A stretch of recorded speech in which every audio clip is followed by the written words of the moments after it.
Akondesikanga kondesikeka umamva pabifukwa vyakuti valongozi vake vakaikirananga. In the history of Malawi's struggle for independence, the north of Malawi is often forgotten. On the 3rd of March 1959, 31 unarmed Malawian civilians were killed. This film would like to set the story straight, using the people that were there at the time. All record to date of the event was done by the British government. These eyewitness reports are the only obtainable evidence, as we are not permitted to film in any police stations, prisons or district commissions, but the influential people featured in the film speak their truth.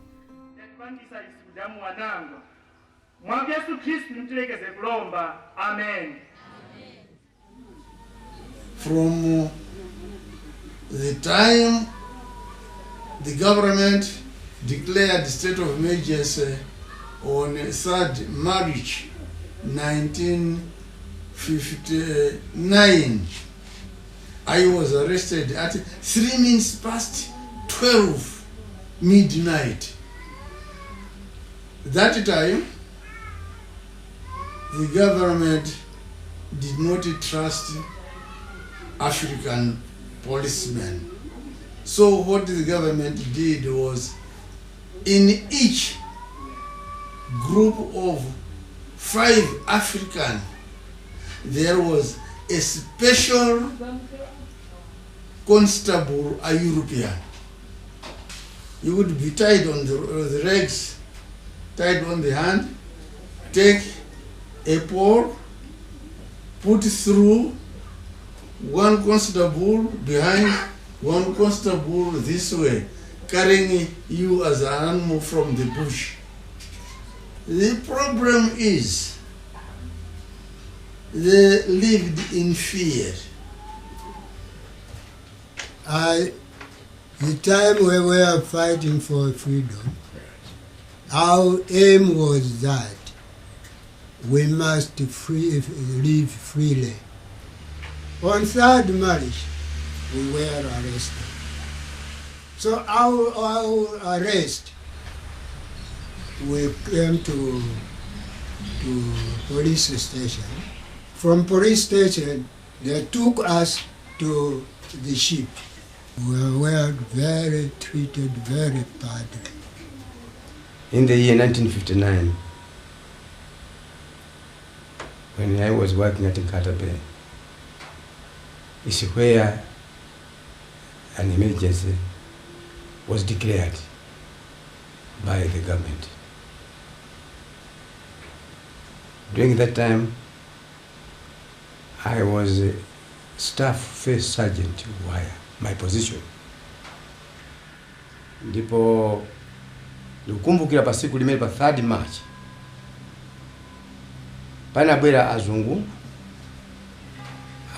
asilikali ochokera ku Rhodesia, Zimbabwe. Ndipo atachokera kumene kuja anafika kuchipoka. Ndipo anakwera stima ya Mpasa kutoka kuchipoka kufika pa Nkhata Bay. Anazafika about 10 o'clock pa Nkhata Bay. Ndipo anthuso anasonkhana ambiri kuti azaone abale wawo ena amene anamangidwa, amene ali mtaki kustima. Ndipo anatuuza kuti ifeyo apolisi pa Nkhata Bay tikagwire ntchito yoti tikawalese anthu aja asapiteko kujete. Some people went around the jetty. They didn't mind because they walked in the waters, we swam in the water to the steamer, and some, but no one had broken the jetty or the wire, no. Some went around and saw young men and girls were making noise, a lot of noise. When the people heard that their leaders were captured and they were being held at the jetty, at the ship there, they came in through that gate and the soldiers were standing up there. So they were telling them, go back, and the people, since they were unarmed, they just came in singing. They thought that nothing will happen to them. Unfortunately, the soldiers started shooting down at them.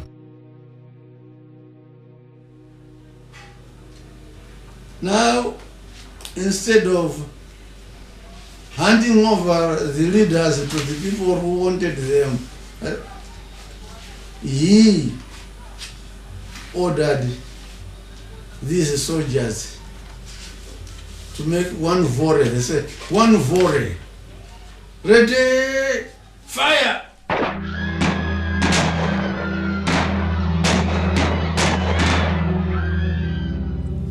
Those soldiers who were in line, there were 3 shotgun.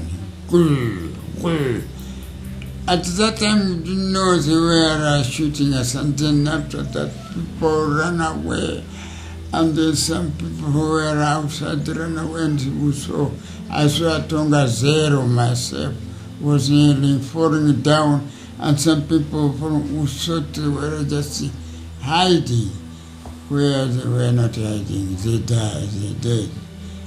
died. Atamwalira ife bali nafika nthawi yona kuti ifo khala asilikali chokera ku polisi anatuuza kuti tibwerere ku zinyumba. So pati naona kuti nthawi inali kupita, anthu panyanja paja anamwalira, kumanaso wawatenga kuti akawayikidwe.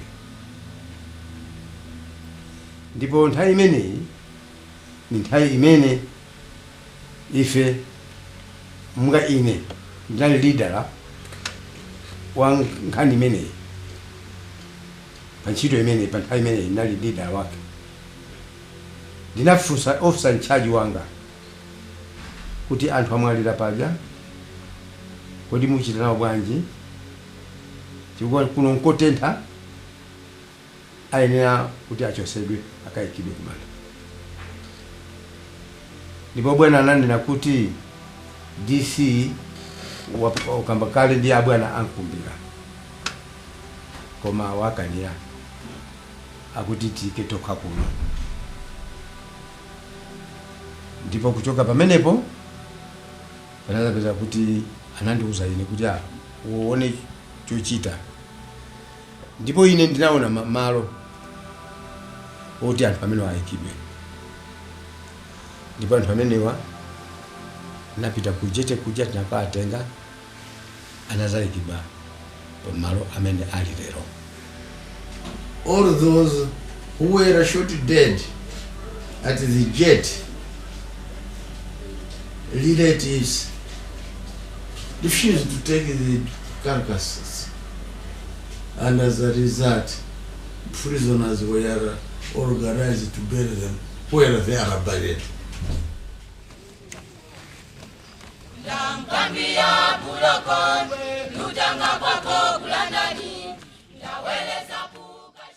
Each year there is a Martyrs' Day remembrance. About 1 mile from the shooting location is a mass grave. The memorial shows respect for those who passed. There is unmarked graves as they were not buried individually. When the bodies were buried, it was described like firewood being tossed into a hole, as women and children went in one grave and men in the other. It was proposed by the Matyr Memorial Committee that they really don't know where the exact spot the mass graves were. As you are aware that the people were buried in 2 mass graves, one for the men, one for the women and children. But then it is just assumed that a tree was planted that time. And when one of the prisoners who was digging those graves was brought here, he pointed out at a stump, a tree stump, where he said that he thinks that's the place. So as a department, we were asked to find that place and maybe mount a memorial pillar there. And the graves we see behind you, there's nothing below them? No. Those were just put as we can just say as just a replica just to honor those martyrs. But then there are no names, as you can see, there are no names on those graves. After they built these frames, they said, then how do we honor those martyrs? Since we don't know the graves, do we just leave an open ground? So they're like, no, let's just put this.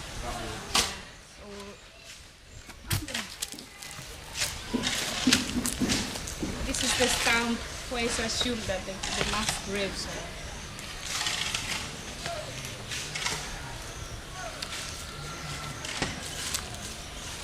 We are just part of the construction team, and another team will come probably in July to excavate the place to find out where the mass graves are.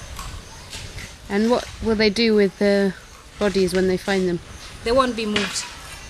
If they find the bodies, because this is so many years after the event happened, we might not know which bone belongs to which body, and we don't have that technology. So it was proposed that if we find the bones, we just erect that pillar there, memorial pillar there to honor them. We won't do anything with the bones, we just leave them there.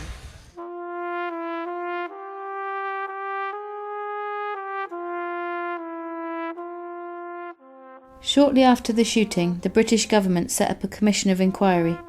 2 reports from professional lawyers were submitted.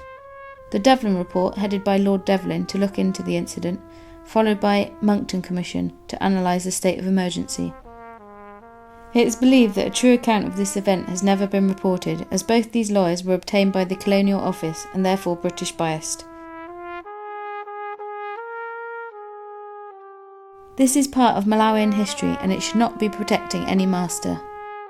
The accuracy of reports have been contested, as they claim 11 shots were fired by white policemen, as the Malawians were not allowed guns. So how did 31 people die? Okay, the memorial pillar was built in 1998, and it was dedicated by the former president, Dr. Matyr. After seeing that, of course, we have the martyrs' graves, but then there was nothing at the place where the people were actually shot. So this is the place where the people were shot.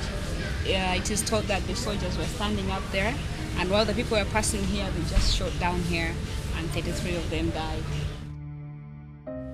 Now, from that time to now, nothing has happened from the British government, and our own new government, which is now almost 50 years old, has nothing about those people. And it's the reason that I wanted this project to come on. We follow everything up, as you have seen the list of people who were arrested and the list of those who were shot dead, who have never been compensated by the British government, not even thanked by the Malawian government. So we are trying to put up all this data so that once it's finished, we want to start pursuing a court case demanding compensation for the wanton killing of those people who were very unarmed, very rural, organized people, men and women, even killing pregnant women. It was very satanic in my thinking. I'm sure they deserve some compensation from the killers, and at least some thanks from the very government that was created out of their own blood. But either the British government, the Malawi government, from Dr. Banda, Bakili Muluzi, now Professor Bingwa Mtaliga, they have never paid any attention whatsoever. It's only by luck or by grace of God that you have found me talking to you. It's long way back. My plea is only this, that Ministry of Education should perhaps try as much as it can to take this as our strongest history for the country, like all subject, agriculture, what, and this one, so that every generation can see exactly how people were tortured and how people were treated in a very poor manner. This is one catastrophe in what was a countrywide struggle. Why did unarmed civilians get shot at when they were peacefully protesting for their political prisoners? Both governments involved seem unresponsive to a reconciliation.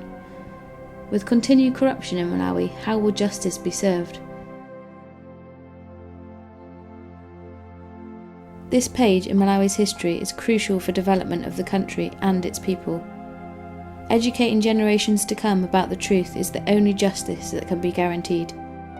In honouring and remembering the past, the foundations for a better future are built.